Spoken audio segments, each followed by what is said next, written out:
Introducción general al control de convencionalidad. Introducción. Los tratados se firman para ser cumplidos. Lo que se acostumbra a hacer en México demuestra que el compromiso de las autoridades respecto al cumplimiento de los tratados es bastante limitado. El Estado mexicano es entusiasta al momento de firmar tratados internacionales, pero no demuestra la misma energía al momento de darle seguimiento a esa firma, implementando las medidas necesarias para aplicar a nivel interno los compromisos internacionales. La firma de un tratado significa que el Estado parte asume una serie de obligaciones como las siguientes. 1. Incorporación de normas en el ordenamiento jurídico interno que permitan aplicar el tratado internacional. 2. Derogación de normas que se opongan a lo que dispone el tratado. 3.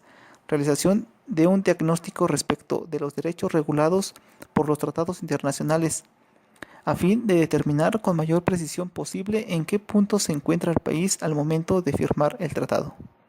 4. Reorganización de las competencias de las autoridades para que en todos los niveles de gobierno existan medidas de prevención de las violaciones de derechos, así como capacidad de investigación, sanción y reparación de tales violaciones cuanto se hayan producido. El control de convencionalidad es consecuencia directa del deber de los estados de tomar todas las medidas que sean necesarias para que los tratados internacionales que se han firmado se apliquen cabalmente. 2. Origen y características del control de convencionalidad.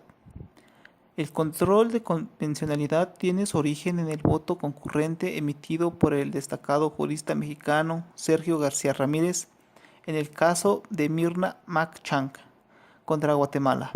García Ramírez apunta que no es posible seccionar internacionalmente al Estado, obligar ante la Corte solo a uno o algunos de sus órganos, entregar a estos la representación del Estado en el juicio y sustraer a otros de este régimen convencional de responsabilidad, dejando sus actuaciones fuera del control de convencionalidad que trae consigo la jurisdicción de la Corte Internacional. Con respecto a las disposiciones relativas a las materias que corresponden a la jurisdicción de las entidades competentes de la Federación, el Gobierno Nacional debe tomar de inmediato las medidas pertinentes, conforme a su Constitución y a sus leyes, a fin de que las autoridades competentes de dicha entidad pueda adoptar las disposiciones del caso para el cumplimiento de esta convención. Si los tribunales constitucionales controlan la constitucionalidad, el Tribunal Internacional de los Derechos Humanos se resuelve acerca de la convencionalidad de esos actos.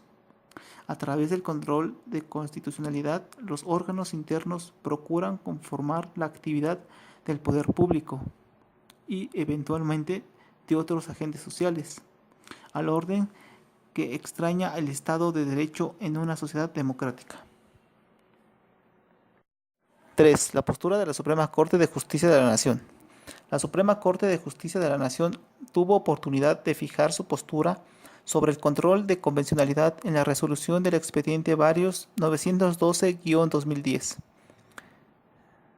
Dicho expediente deriva de la consulta que el presidente de la Corte somete a consideración de los integrantes del Tribunal Pleno de la propia Corte, para efecto de la ejecución, en lo que corresponde al Poder Judicial de la Federación, de la sentencia de la Corte Interamericana dictada en el caso Rosendo Radilla Pacheco contra México. La resolución de la Corte contiene un sinnúmero de cuestiones interesantes, una de orden procesal y otras respecto al fondo del asunto que fue planteado por la sentencia Radilla Pacheco de la jurisdicción interamericana. Este criterio de nuestra Suprema Corte genera alguna perplejidad y puede suscitar en el futuro algunos problemas de lo que cabe dar cuenta. En primer término, parece que la Corte mexicana no tuvo en cuenta una distinción elemental entre lo que se conoce como puntos considerativos y puntos resolutivos. Evidentemente, los puntos resolutivos de la sentencia de la Corte son obligatorios solamente para las partes que participaron en el juicio, como sucede en todo juicio. Esto significa que la Corte ordena a sus sentencias que se haga una indemnización, garantías de no repetición, seguimiento de investigaciones, impartición de cursos, construcción de un monumento en memoria de las víctimas, etc. 4. El reto de la cultura jurídica y el uso del derecho comparado. El control de convencionalidad nos ofrece un desafío de grandes dimensiones. Si somos capaces de enfrentar con certeza y paciencia dicho reto, México estará dando un paso enorme en la dirección correcta, pues tendrá un Estado constitucional de derecho más robusto y unos aplicadores de normas dotados de una capacidad amplia para proteger cabalmente los derechos humanos. El control de convencionalidad nos convoca a atraer a México lo que en otras latitudes se han llamado diálogos jurisprudenciales, en los que los jueces van dando pasos desde sus distintas jurisdicciones para lograr avances en la protección de derechos. Finalmente, no olvidemos que el derecho constitucional de nuestros días plantea problemas muy semejantes a todas las jurisdicciones, de modo que siempre existen buenas oportunidades de aprendizaje cuando se comienza a dialogar con experiencias foráneas. Los problemas de fondo a los que se enfrentan las distintas jurisdicciones nacionales son libertad de expresión, derecho de asociación, cuestiones electorales, derecho a la posesión de armas, interrupción voluntaria del embarazo, etc. Los criterios jurisprudenciales sobre esos temas se encuentran en muchos países y también de manera destacada en la jurisprudencia internacional. Conclusión. El control de convencionalidad es el mecanismo jurídico que un Estado tiene previsto para asegurar el cumplimiento de las normas establecidas en su Constitución. Con este procedimiento se revisa la norma que se considere es contraria a lo dispuesto en la Constitución y, de ser necesario, se procede a su invalidación. El control de convencionalidad es un mecanismo que se aplica para verificar que una ley, reglamento o acto de una autoridad de un Estado se adecue a los principios, normas y obligaciones establecidas en la Convención Americana de Derechos Humanos.